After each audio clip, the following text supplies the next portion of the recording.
Well, hello. Welcome to Men's Couch. Alex from Friendship IRL.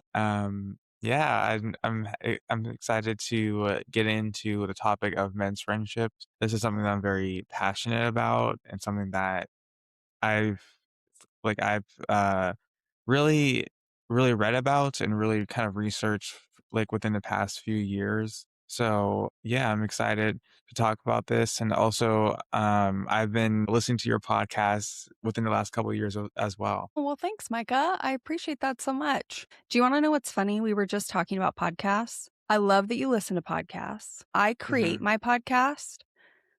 I probably listen to, I don't know, maybe 2 episodes every 6 months of any podcast. I really don't listen Really? to podcasts. Yeah, I just find that it kind of like muddles I start comparing and normally Yeah. it's like not anything related to friendship. The last podcast I listened to was about AI.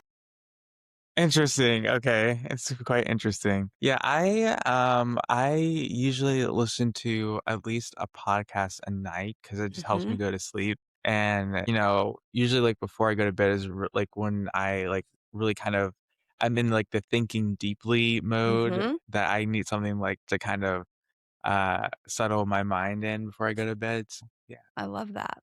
Maybe I'll give it a try. Yeah. So when did you start the friendship in real life podcast? I started the podcast in November of 2023. Okay. This week is tomorrow is episode, I think 164. Okay, wow. Yeah. Yeah, Quite the catalog. yeah, that's amazing. So, yeah, because I think yeah, so I what I like that you do is that you don't see friendship as just like a broad topic, but you go into different segments of friendship. And it kind of like have honestly I haven't seen language like this like at all. At least I think it's different now within the past 5 years. I think friendship is kind of getting more of the push Mhm. in culture to really discuss and talk about. I guess because during COVID, we kind of noticed a need for it. We noticed that, as humans, we not just crave it, but it's an actual need. Yeah. Yeah. Well, thank you for such kind words because you're hitting on, I don't know, the things that I have been really committed to. I've had so many people. I am like every marketing person's nightmare because they come Hmm. in and they look at my podcast and they're like, okay, so who do you talk to? And I'm like, anyone who wants to talk about community and friendship. My biggest Yeah. thing is that I think a big problem in the friendship community connection space is that it's kind of siloed. Like people talk about men's friendship or female friendship, and we need those people. Don't get me wrong. Like we need your podcast and we need female friendship experts and we need people who are focused on gatherings. But I think what I want to fill is how are we connecting that together? Hmm. How are we like men's friendships, for example? I think that men are often told to go off and befriend other men, and that's not helping like bring men back into the community space and into the circle and to Hmm. having friendships or just community, like basic, simple connections with females. Another example would be people who, let's say, have a family and have kids, and they're out here being like, where's my village? Where's my help? And then I always ask this question, I like, do you have an elderly neighbor down the street? Yeah, I think it's Maybe they're not your like child care, but they might be a person you could call if you were running late and your 6-year-old was going to get off the bus and not be able to get into the house, right? You could call that neighbor up and be like, "Hey, could you go grab my yeah. kid off the bus and just hang out in the front yard till I get home? I'm going to be 5 minutes." Yeah, growing up, I had Miss Susie. She was so I still talk to her now, so it's like just so awesome, and a wonderful older lady that lived there since the neighborhood Yeah. was built. So I think it's all about like what you in that example that you gave is about that openness Mhm. and being open to what's around us. I think, and don't get me wrong, I think independence is a good trait, but I think Mhm. sometimes like that sense of individualism can kind of shield us off from the people that are around us. Yeah. Yeah. And I get why, right? Like societal messages have really told us to the most successful version of us can do it all on our own. And I'm Mhm. like, is that real? You know, what would it even look like if you did let people in? That's another big thing in my podcast is I want real life examples of kind of like out of the box ideas, like Mhm. the Miss Susie's, you know? What kind of Yeah, that is conversation did your parents have with her? Was there ever a conversation? What was the understanding like? What happens if Miss Susie scolded you, you know? mhm. And for people to hear those kinds of stories so that they can consider how that might look in their life if they wanted to try that. Yeah. What have you in the email that you sent, said that there were, like you mentioned a few experiences that Mhm. either your dad had, or I think it was your dad, Yeah, or yeah, yeah. you've seen in other men. What were those experiences? Yeah, I have a particular interest in men's friendship because it has greatly impacted my life. Mhm. So, this is part of my story. It is out there on my podcast and on my website and on my social. I'm not revealing anything I've never told anyone before. And I just say that because people are like, oh, it's okay. This is a fact of my life. Yeah. But my mom passed away when I was 13. And so I was raised by a single father and I had two much younger siblings. They are Mhm. 8.5 and 10 years younger than me. So my mom passed away. I was 13. My sister was 5 and my brother was 3. Mhm. And my life would have been drastically different if my mom had lived and my dad had passed away. Mhm. Because men are really definitely told, right? Like to be successful, you can do it on your own. I have so Yeah. many memories of my dad being told, he's an amazing father and people can't understand how he does it. And it just like celebrated, but nobody asked him really if he needed help. Yeah. And at home, he was drowning, quite frankly. But Mhm. like I was too young to advocate for our family and he was getting all this praise. So he probably didn't want to ask for help, Because at least. that they kind of broke yeah, to break away from that, the mask of self-sufficiency, Yep. that kind of like it's difficult because if you've built your life that way and people you sort of validate that part of you, then the other part of you is like, well, I actually like need help. Like I'm Yeah. just like a human, I actually need help. And then you don't know what to do because people might like look at you differently if you were to actually be much more vulnerable and actually say like, "Hey, I don't have everything like figured out. I don't know." Yeah. And the crazy thing is, right, he was doing pretty well, right? He was maybe could keep his head above water for honestly like 60-70% of things. Mhm. So he should get kudos for that. He should get praised for that. But he just didn't feel like he could admit that, even 10 to 20% he could use help. Yeah. And I think if my mom had been alive, that would have been different. So not only was he floundering, but it impacted me and my sister and my brother because our entire family unit didn't have the support we needed. So it's kind of like that like people thrive when they're in the village or community, but it's kind of like your dad being in a position where he felt that he needed to prioritize self-sufficiency in a way that like it kind of limited resources for you guys. For sure. Yeah. Yeah.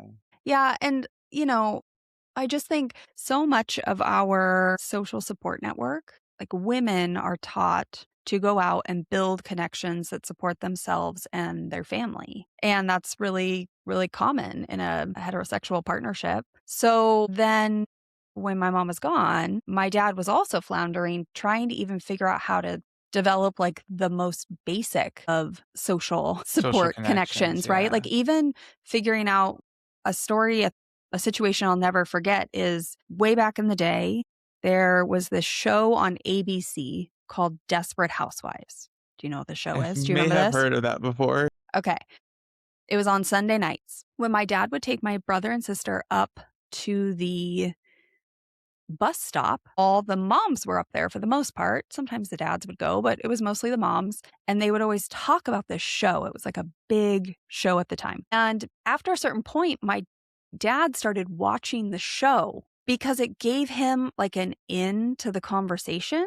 And I don't think it's actually that he particularly liked the show. I think it was more like once you get talking to people, it's easier.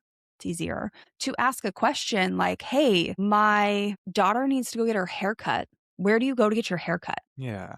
I feel like in that case, it's like kind of like a bridge to connection where maybe instead of like actually like being open and more direct, Mhm. there's like, oh, so I watched this show last Sunday and actually, Mhm. Yeah, but that's what a lot of women are doing all the time. yeah. Like my message threads that I have with my girlfriends, we bounce around between pop culture and what we did that day and venting about something that annoyed us at the dentist to just dropping a product linked in there and being like, "Hey, you might need this someday. Loved this." And Yeah. it just bounces between all of that, and my dad needed that because he didn't have the time to do all the research for all of these just, like, tiny little things Hmm. that the women were just throwing around. Yeah.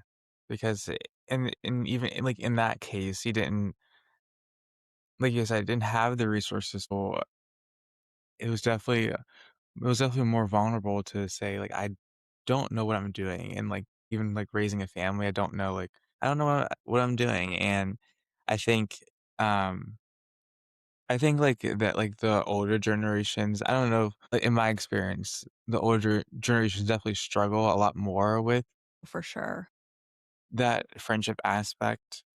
I think Gen Z right now, I'm Gen Z, but I think Gen Z right now and like maybe even millennials, I think we're kind of pushing friendship as more of we actually need this, but before friendship might have been seen as like not like a need, but more like a fun thing to have if you were able to, or if you weren't busy. Yeah, if you had time for it. And my dad, Yeah. who was busy raising 3 kids on his own, like, definitely didn't have time for it. So suddenly what he thought was just a luxury was he was realizing in moments like, where do I take my daughter to get her haircut? Or like, what do I even look for in a Hmm. hairstylist for my 13-year-old daughter? Like what's an appropriate price point? How long do I have to sit there? Do I have to find childcare for my other kids? Can I drop her Yeah. off? Right? Like this is a lot of stuff he doesn't know. And sorry, I kind of lost my train of thought there because now my brain is Hmm. just spinning with all all Yeah. all the possible things he was trying to figure Like out. had to worry about, had to Yeah. be concerned with. Yeah. So I look at my guy friends now. I think you're right that Gen Z and millennials are treating this different. I'm a millennial. How old am I right now? 36. And I gotta remember. And I have a lot of friends who have kids. And I do look around at my guy friends that have kids and like think to myself, if something happened, would they be like my dad or would they feel like they have people to call? You know, that's Mhm. part of the reason I do the work I do. And part of the reason I refuse to just talk about female friendship. What have you noticed as far as what have you noticed in, the male friendships that you've seen with men? Have you, like, noticed, um, like, the things that we were talking about, more of a reluctance to develop that community, or is it more with millennials, they might be developing more openness to it? I definitely think they're developing more openness. I'm a little skewed because connection is a really big priority to my husband. Like he's kind Mhm. of I don't know, like a hub for male friendship. He'll really Mhm. push his guy friends, like open up. He will seek them out because he knows something is going on and ask Yeah. very vulnerable questions to check in. But I have seen in our other friends over time, like a shift in the guy friends, Mhm. in their friendships amongst themselves, but also in their friendships with like other females in their lives. Mhm. Like, is it more of like, "Oh, I'm gonna actually, like, prioritize, I'm gonna be more intentional about these relationships," instead Mhm. of seeing it as, like, at the bottom of the priority list whenever I have, like, free time? I feel like, historically, for a while, friendship was seen as more of a, like, leisure activity, if Mhm. you will, where you hang out, but I think right now Um, at least what I'm trying to push is just more like this is like everybody secretly wants this, but nobody has realized that we all need this Yeah. on a human. It's like just a human level. Just we need this. Now there have been like a lot of barriers because I kind of really like I started the podcast what in the fall of 2023. Hmm. I started it then. At first I was like quite hesitant because I was like, well, no one really wants to talk about this. But I got a lot of feedback and I realized that people actually really do. Yeah. It's just we need that level of safety where people are able to actually like say like admit like, "Hey, I'm like kind of struggling with making friends or hey, I actually don't know how to make friends." Yeah. I've seen like, I think a lot of young men struggle with even like how do I make friends because it's more of a reliance on the social context versus like being more like being intentional and initiating friendship. Yeah. I would agree with that. I think that, I mean, I joke that my like DMs on social media are like a confessional. Mhm. Maybe you get this too. When you start talking about how you talk about friendship on the internet, people get kind of weird. Like they don't want to admit that they do want to hear what you have to say or this is a problem. Yeah. And then as soon as I tell people, oh, my podcast is about how there's no right or wrong way to do it. It's whatever works for you. Anybody could be starting from anywhere. You could feel like you have not a single friend and that's okay. You can rebuild from there. And suddenly people lean in and they're just like, I've never had a friend. And I'm like, you're not alone. Yeah, I You know think how many it's DMs I get welcome that, to modern America. yeah, like it's okay. This is not abnormal. I know that social media and TV and books and like the world has convinced you that you are on the outside, but you're not. There's so many Yeah. people that feel like you. The other thing I talk about a lot is I really firmly believe that friendship is a skill. And it's just Me too. I believe that. I believe like it. that means that you can learn that skill at any time. It's never too late to invest your energy here and make an impact on this area of your life. Yeah, I think people don't see it. I think people don't see it that way. When we talk about like romantic relationships, we talk about like things like okay, communication, things Mhm. like following through, but people don't adopt that language to friendship. And I'm like, well, it's a relationship, so it has to have like the same. It might not like have the exact same language, but there's like similar things that we use us like communication, like healthy boundaries when it comes to that. But people think that oh, that's only in romantic relationships.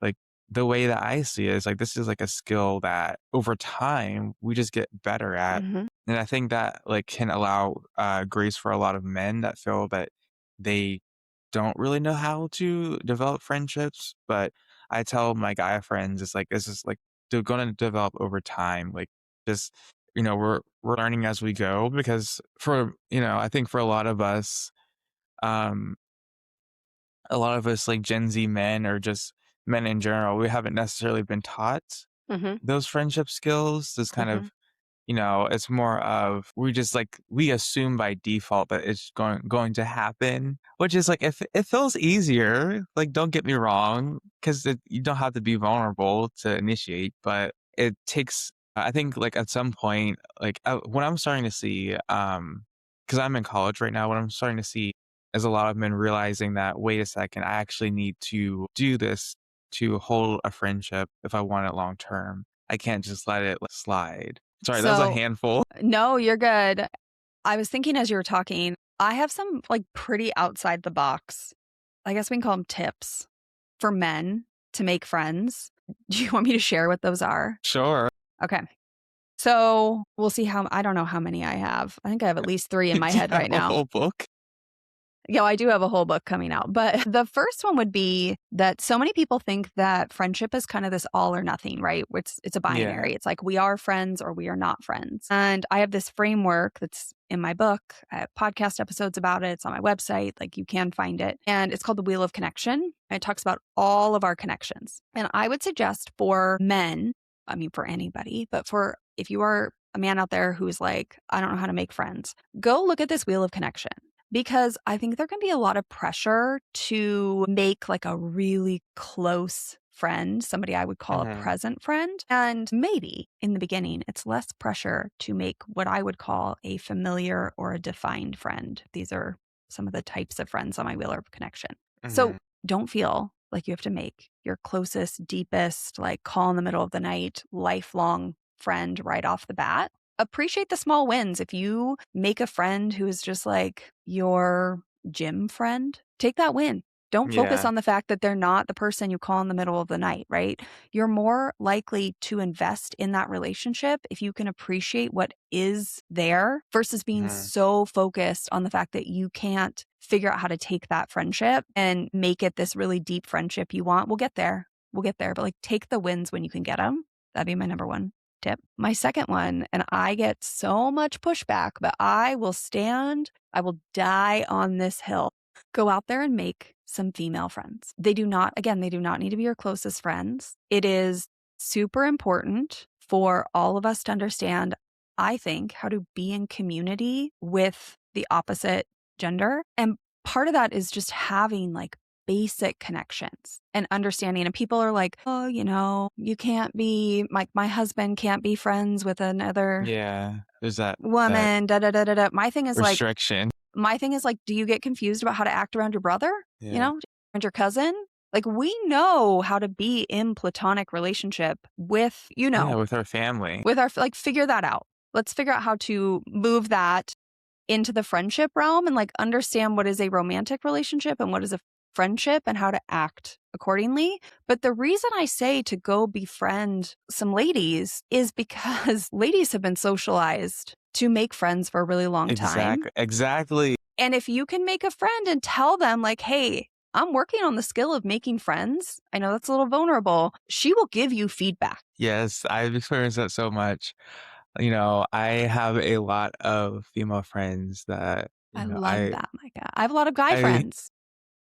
I love dearly, and I've learned so much about developing my friendships with men from Hmm.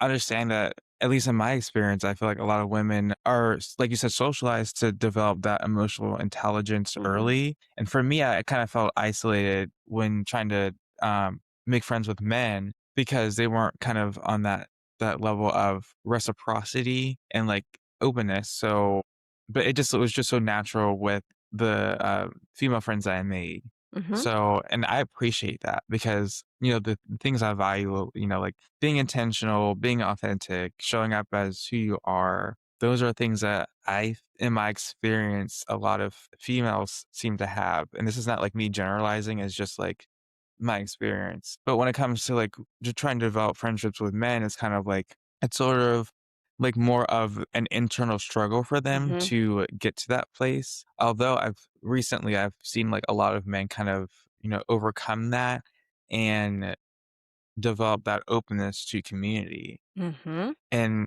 what I've taken from my female friendships, I've, kind of brought into my Yes. male friendships and it's made us closer actually. Like if I had to give a really specific example to somebody listening, right?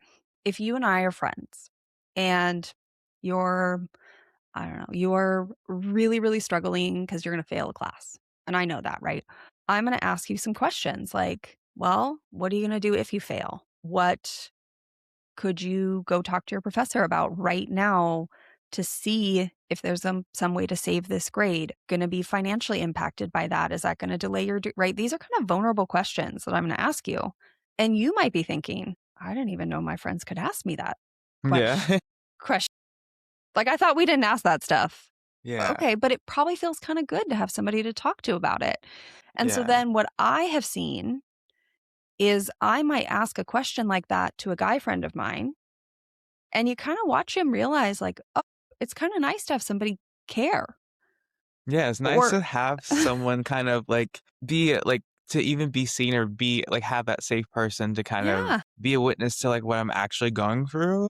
The kind of maybe this, what your dad really wanted probably. at that time, at that point in time. Yeah, probably. And so then the hope is once you realize that's nice, when you're in a situation with a guy friend, you might ask them some similar questions because now you have seen and experienced what it's like to be on the receiving end of that. And they may not open up initially, right? They might be like, nope, I am holding my old It might take boundaries. years. Yeah, it might take a while. You might keep trying, and some people will let their guard down and they will try something new, and it will cause a shift in your friendships. And so that's a really, really big reason that I will die on this hill that we need to be talking about all these relationships kind of as this like interconnected web. And we can't just split female friendships and male friendships and family and community. Like we need to be talking about them all because, Yeah. I'm telling the guys on here to go make female friends, but like the long term implication of that is if you're somebody like my dad down the line, he would have known how to have these better conversations. Maybe he could have voiced that he needed more community support. And now Mhm. we're talking about like community and mutual aid and building a village. That's all connected. Yeah, it's sort of like a little bit of redefining community.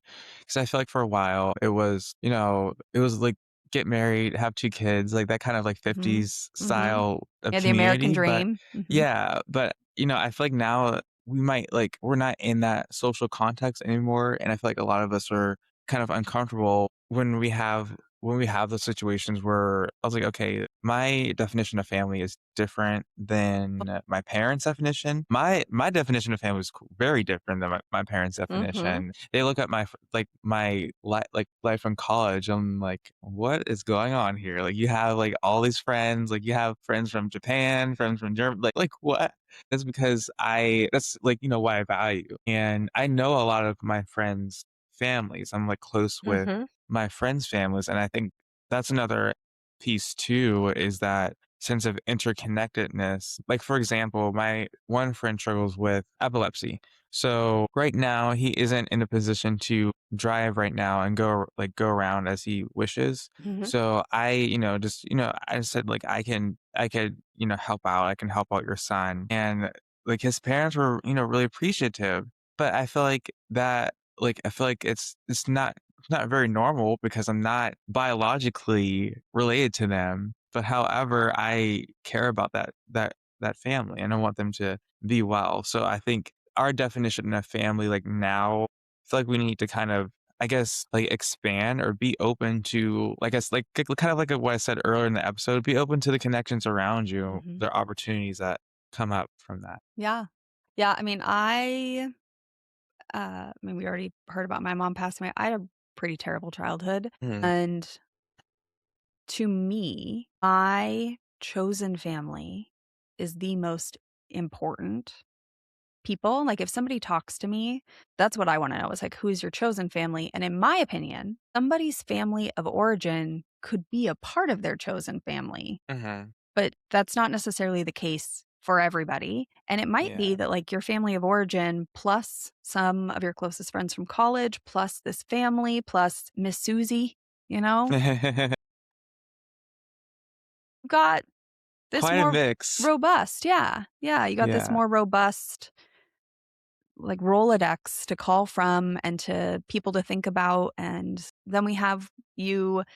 I mean, I love hearing that you're showing up for your friend driving, right? You like identified something that's easy enough for you to do. Happy to do it.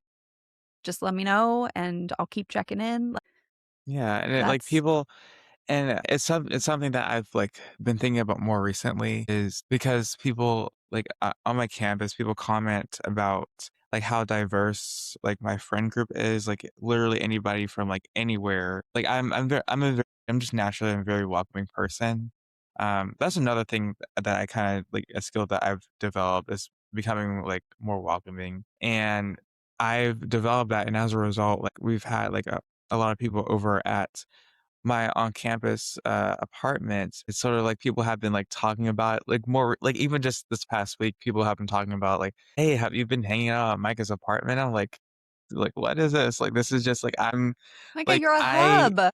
You're a yeah, it's like, gatherer. I guess is what it is, and I've the reason that is so important to me is because my great grandmother, like she kind of she would bring the family together with food, and that's kind of what I try to carry that tradition when I cook soul food for my friends that are from have never had soul food before. So Lucky to them. me, to me, it's not really necessarily about the food, but it's about that community aspect of coming together and just being present with one another. This conversation just like gives me hope, Micah. Truly, I spend so much time talking about this stuff and hoping that people are living this out in their everyday life. And I know so many men are struggling Hmm. with, men are struggling with like picking a lane that they can show up for their community, like knowing you can drive this person, for creating space to gather, doing the work of pulling together the gathering, even if it's not anything fancy, right? Even Yeah, just it's to nothing say, like it's nothing fancy. We go to Costco and we're just like, let's just get some things just to, just to hang yeah, out. but I want It's to give not. you some credit because you're still like, okay, let's think, what are we making? How does that fit in our budget, right? You're probably prioritizing some money there. Yeah, and like another thing is that like I have like my friends like we all like they all pitch in for that, and it's like I was like, oh my gosh, am I being a family? Like Yes. this is like a chosen family that like. I wasn't thinking like I'm making a chosen family, but it was as a result of that constant gathering and providing a safe place for people. Yeah. Providing space is an underappreciated skill, Yeah. especially in today's world where we don't have very many third spaces. So if you go out somewhere, in order to like stay at the coffee shop, you probably got to keep ordering some coffee. You got to spend some money. Yeah. Like providing space where people don't have to spend more money. They don't have to overthink that piece. They don't have to worry that they're taking up a table or they've been here for 2 hours, so they need to leave. Like, providing space for people to just, like, linger and connect and not And worry just like about being just chill. overheard. Yeah, and chill in some place that they feel safe, if something in their life was really stressful, they probably wanna come hang out on your couch because they know that's like that's a place their nervous system is gonna take a deep breath, right? Yeah, and That's where community is. I was researching about like their spaces and like because I've been researching about like Gen Z and the decline in um like alcohol consumption and going Yeah. to bars. It's kind of like the cultural shift. So now I guess a lot of Gen Zers are like, well, where is the third place? Where are we Mhm. going to where do we go? And I think a lot of people like right now they're realizing that like hey I could make a place for people to just come and just be, Mhm. because I think like for a lot of time we thought of gathering and meeting together as sort of like I need to provide something. I need to provide social energy I don't Mhm. have. I need to do this. But really it's just people like I think we kind of forgot how to just be present with one Mhm. another and just chill, like really just chill. Mhm.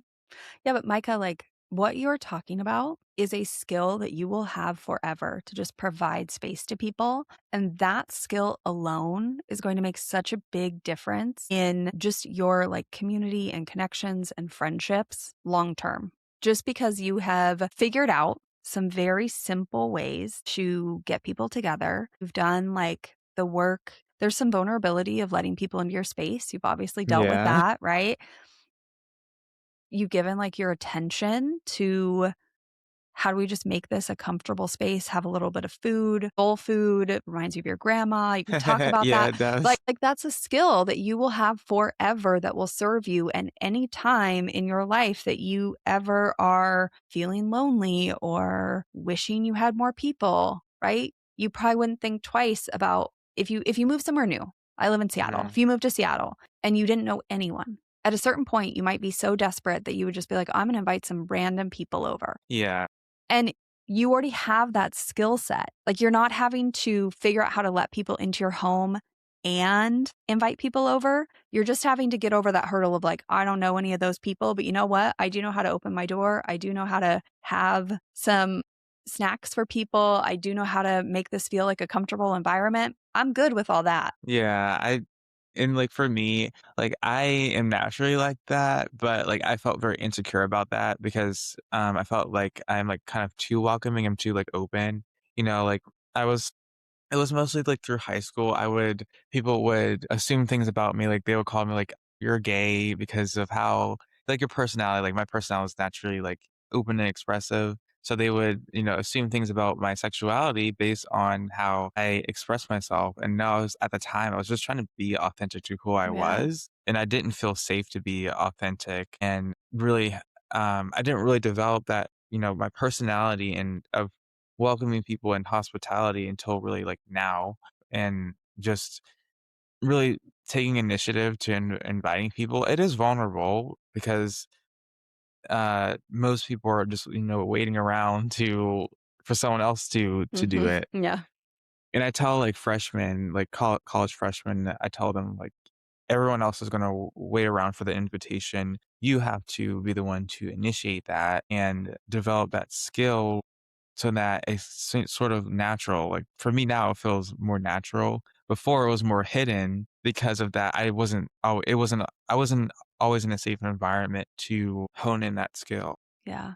Yeah. I mean, I'm sorry that that happened to you, but I'm also not surprised, unfortunately, right? Because you stepped outside the box of what a quote unquote, and I don't believe this, but like what a man should do. And so Hmm. then people are making assumptions they should not be making because they're trying to keep you in the box. Yeah. And I love that you just kept pushing outside the box because I really do think that so many people that actually feel like they have that community around them, they have people they could call, they have that chosen family, like some of the stuff they're doing is outside the box. So much of what I do Yeah. is outside the box. It is very like what I'm doing is not like even on a college campus, I feel is not normal. Not like in a bad way, No, but but like like in the best way.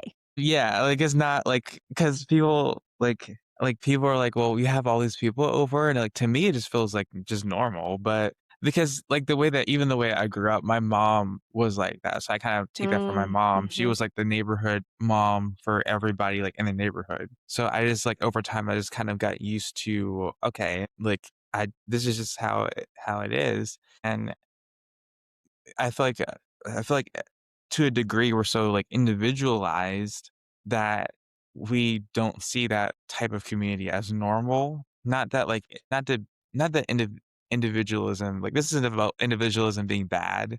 It's It's more kind about of like bad. that It's kind of bad. It's okay. We can say it. It's kind of bad. Just but a little bit. it's more of like a balance. And like I meet people from like Japan and from just different countries and I'm Mhm. like, well, it's so normal for them to do things together. And here like it's here in the West is not normal. I just like and I'm saying to myself like am I just weird or something? But it's not like weird, it's just I mean, yeah, it's okay. I'm weird. Like, if that's what makes me weird, I'm good. I'm fine. Because I yeah. am truly like the most supported in my life that I have ever been. And I know that that is very abnormal for a 36-year-old woman who is married. Yeah.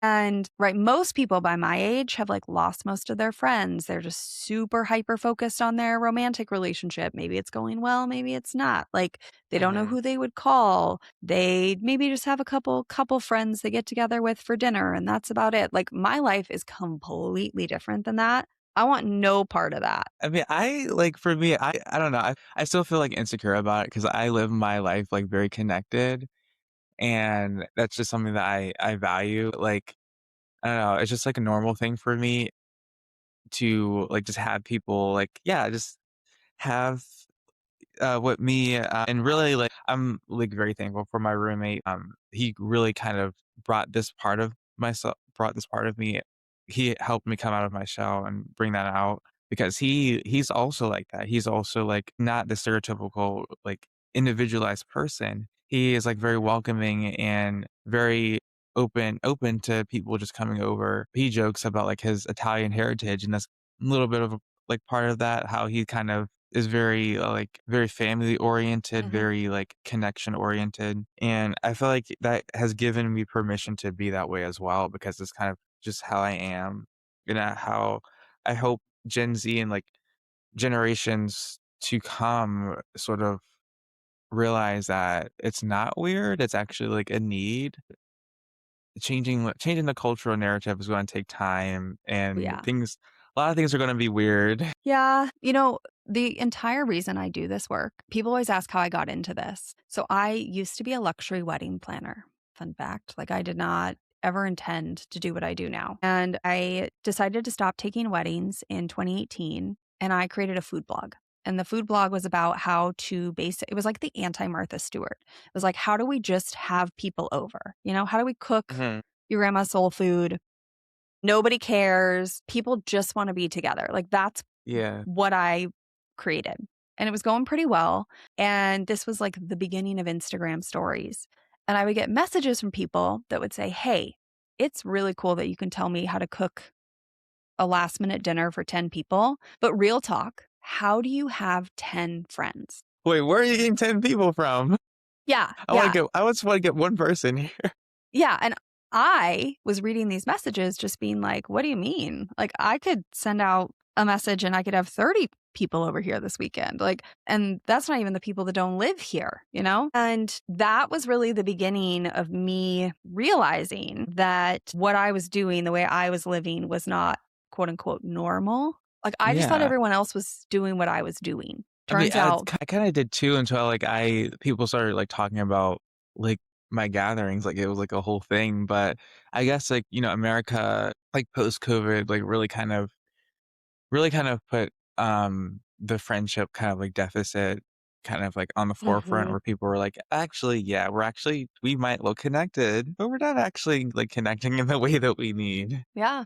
Yeah. And you know what? If anybody's listening and they're like, I don't want 30 people to come over, I don't want to host gatherings. My thing is like, that's okay. You don't have to want friendship and community to look the way I live it. Mhm. But what do you want? Most people have never thought about what they want. Yeah, most people I guess, yeah, when it comes to friendship, they haven't thought of, like, what type of people do I want in my life? Like, how close do I want them to be? How frequent do I wanna connect? And Do I do think I prefer one-on-one hangouts or group gatherings? Do I prefer like a weekly community, whether that's a club or a religious organization or a community service? Or Mhm. do I really want to get close to my neighbors? Do I really care about knowing the people that live around me? Do I want, I mean, there's like endless.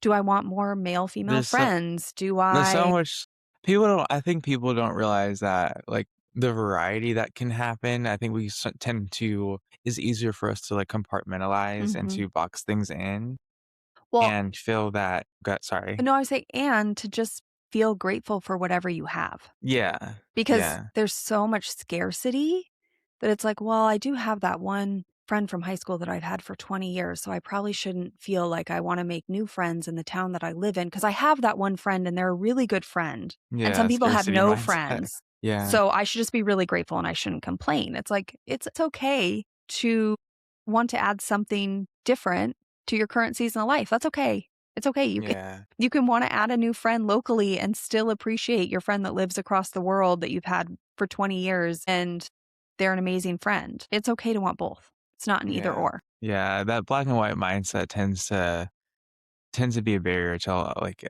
developing friendship. But I do have to go because I have a night class, but Yeah, you do. this is an awesome talk, and I'm excited to talk about this more, talk about, our next topic, so, Micah, thanks so much for having me. yeah. Yeah, so, let me know when you want to come back on or, when you're free. Okay. So, yeah. Yeah, I'm gonna stop the recording right now. that's great.